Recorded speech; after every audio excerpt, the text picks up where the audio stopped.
Danny, what was your take yesterday on United winning? But that was by far from the whole story at the London Stadium, wasn't it? First off, Jesse Lingard. What did you make of his involvement yesterday, coming on and doing what he did for United, not West Ham? Brilliant. Faced a lot of criticism in the week for the back pass, which can happen to any player at any level. It's been... More focus was on it, obviously, because the fact he decided to stay at United when most people think he's not going to get the game time, which is fair enough. So he comes off the bench, loses them the game, and then to actually come off and score a goal of such quality, and to add a bit of spice to it, of course, against a team where kind of resurrected himself last season. It was a brilliant ending to a thoroughly enjoyable game, and then, of course, you had the penalty. But in terms of Lingard, I was really pleased for him because I like to see players be resilient and bounce back from disappointment. He showed good mental strength there, taking that on himself rather than looking for somebody else. He wanted to be the difference in the game, and it puts him in the manager's thoughts, doesn't it? Next time he picks the team. Yeah. So at the end of the match, Simon, you no doubt saw it. I was glued to it. I did. Yeah. Penalty kick awarded. Luke Shaw extended arm, etc., etc. Penalty kick given. And then further drama when off the bench comes one Mark Noble. I mean, Danny, you'll have seen what, again, I've referred to them earlier, what Messrs Souness and Keane said about it on Sky. What was your take on that, Simon? I looked on thinking, I was perplexed. This is going to be his first touch. I mean, I'm very loath to criticise David Moyes because of the build-up that we gave him last week and the reaction to the success that he had, which I pretty much wholeheartedly attribute singularly to David and his coaching staff. But I didn't understand. The moment Noble came in, my first reaction was United are going to get away with this. They're going to miss this penalty. I think United were a better side at times, and they were very potent, and even when West Ham were in ascendancy, you always felt United had that Ronaldo effect. But I couldn't understand. The same accusation, even more so, has to be levied at David Moyes as was levied at Gareth Southgate for the players he put on in the European Championship final. Yeah. Whether it's like Souness said, Noble's on the bench going, give it to me, I'll do it, or whether you look at the 10 players that are on the pitch and go, well, where were you in all this? Why were you allowing a player to come off the bench to take a penalty? It made no sense to me, whether he's a penalty specialist or not. Yeah. Danny will tell you better, I'm sure. You can't come onto a pitch cold and pick up arguably the most important kick of the game and expect to have a positive outcome. You're lucky if you get a positive outcome. It's weighted against you.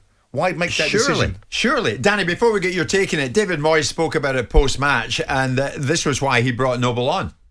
We got a penalty kick, and I've got one of the best penalty takers in the Premier League and also in Europe, so I think if I hadn't made the decision to do it, I would be more annoyed with myself. But it happens in management, you have to make decisions, and this one didn't go right today. He's got a great record, so why would we not? And we've missed a few recently, so I thought that I get the chance to do so, I could bring Mark on.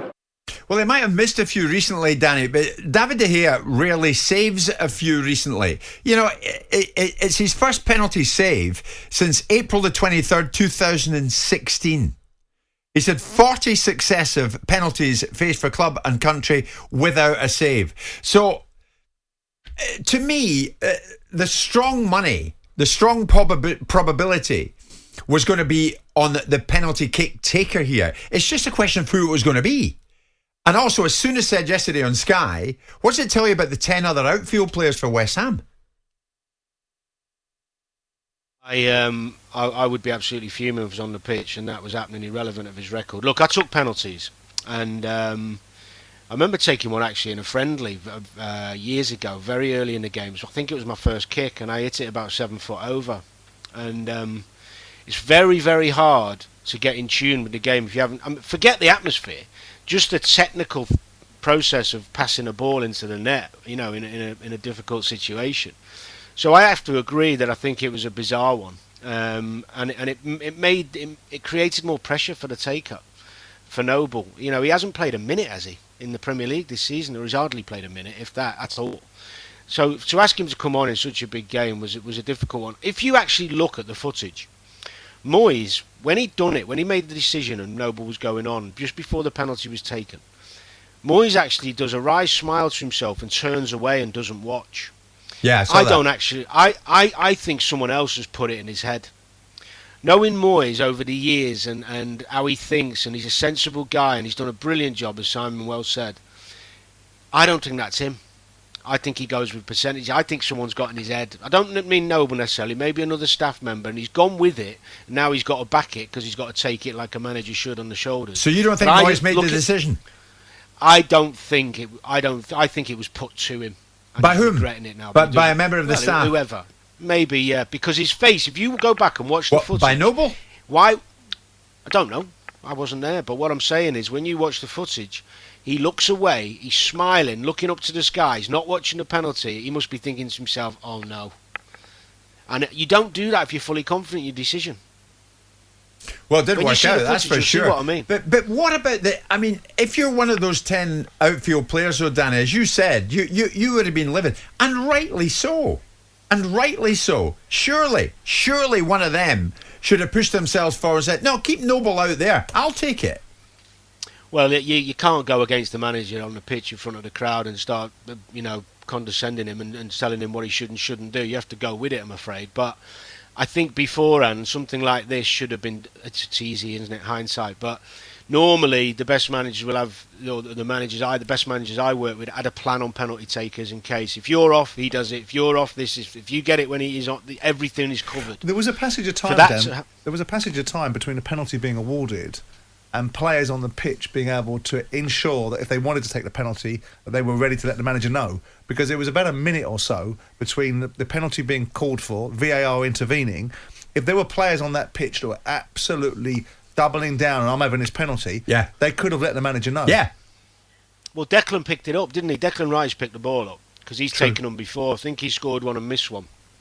And I'm pretty sure, knowing a bit about him, is that he was desperate to take it and would have loved the responsibility. But whoever's decision it was, and ultimately the manager bringing on the Noble tells you that you've got to do what you can't let Noble come on the pitch and then not let him have it and have an argument in front of the fans. We've seen that many times before, but two players arguing over who should take a penalty doesn't help anybody. I've been there myself. I think that Declan Rice would have comfortably took that, but more importantly, as you well said, there's players on the pitch who are goal scorers. Oh, that's it. Why aren't they grabbing the ball and go? Even if you go over to Moyes, no. I would have the argument. I wouldn't mind, especially if I had a decent relationship with the manager. Yeah. But I'm surprised Declan didn't take it. It's one of two extremes. The outcome is one of two extremes, Danny. If Noble scores, great. What a story. They get a point. If he misses, it is an almighty embarrassment. And that's how it ended. An almighty embarrassment. I just think, supporters must have been walking away yesterday shaking their heads. How the heck could that happen? A great opportunity like that to get something from it, and they do that. It's different to a goalkeeper being brought on, isn't it? With a minute to go or whatever. Get out there, do your best, try and block that shot. It's a whole lot different, I would assume, for the potential penalty kick taker coming on and trying to bury it. Yeah, I agree. It's a totally different thing, but I wouldn't use the word embarrassment. What would you call it? It's just, disappointing, frustrating. But I wouldn't say, Danny, it's embarrassing. It's a decision that backfired. It's embarrassing for the coaching staff and it's embarrassing for the player because the game is turned and defined by that particular moment. And what you've done in a decision is increase the advantage to the goalkeeper by bringing someone on that wasn't in the game. When he came on, Danny, my first reaction was he's going to miss this penalty. What was your reaction as a professional footballer watching somebody come on in a stadium full of 60,000 people with virtually the last kick of the game against arguably the biggest team in English football, in a game that you can continue to get the unbeaten record and all the plaudits, and a player coming on with nothing in this game besides picking that ball up and putting it back in the net? What was your reaction? Did you think he was going to score? I had doubt. But I was more thinking about how I'd deal with it and thinking, would I want to go on in the last minute and do it? And my ego was saying, yes, I would want to go on. So I understand from Noble's point of view why he wanted to go on and take it, because he's confident in his ability and he's a confident lad. That's why I was saying I don't think that's embarrassing for him, that he showed some courage to say, yeah, I'll go on and take it. I don't think it's embarrassment for Noble to miss the penalty. I concur when you're talking about the staff now. Look, that probably is an embarrassing decision. I think the other thing as well that was really strange with that whole thing was that Ronaldo should have had a penalty a couple of minutes earlier. Everything was going on in the latter stage. Not that that's relevant. Oh, it's great drama to watch. Go back to the embarrassing point of view. If you're Noble, right, and you're the penalty taker, you must be also involved in the decision. I'll have it. I'll go on. He's run the full length of the pitch in front of the entire fans. Hit probably, arguably, one of the worst penalties hit in his penalty-taking career at arguably one of the most important times in a meaningful game. Yeah. I do think, not to use hyperbole, there has to be an element of embarrassment because you strode onto the pitch taking a penalty that you would have been asked if you wanted to take, because if the coaching staff had put it into David Moyes' head, and you can't excuse David from it because you're the leader. Who puts something in your head, it's still your ultimate decision. Oh, yeah, Whether I you agree with decide that to part. take that decision or not, you're accountable for it in the same way the Prime Minister is accountable for Priti Patel and Which whoever he else was. makes the decisions. But Mark Noble has to feel a little bit of embarrassment because Of course. he came onto the pitch as Superman to make the decision, to take the penalty, and it was a really poor penalty. And Simon, here's a great one. Luke from Eastbourne listening this morning. Hi guys, here's a question for you. Would Noble have taken the penalty in the 10th minute? The answer, of course, is no. Why? Because it's got to be a bad call from Moyes. Well, 10 minutes in, do you think Moyes would have if said he was to on the Noble? bench, if he was on the On bench, you go. oh yeah, okay, fair enough. Of course yeah, he yeah, would. of course not. Yeah. So, I mean, whatever way you look at it, I think it I is. wouldn't be It was an embarrassed, embarrassing moment. I wouldn't be embarrassed. No, but do you think the backroom staff or whoever suggested to Moyes, if that's what you're saying, should feel a sense of embarrassment that they pushed it? Noble goes I on think that we all agree that they and do. mucks it up. Danny's got a high level of embarrassment anyway, doesn't he? I just think as a player you have to sometimes put yourself on the above the parapet and you say to yourself, I'll do it, give it to me. If no one's really that bothered, bring me on, I'll have it. And if you miss it, yeah, you do look But a someone bit of a did fool. want it, though. That's the thing, Yeah. isn't it? Declan Rice Yeah, did want but- it, and he's arguably West Ham's most important player, most valuable player, most reliable player. Mark Noble has got a set on him to come on and then miss it.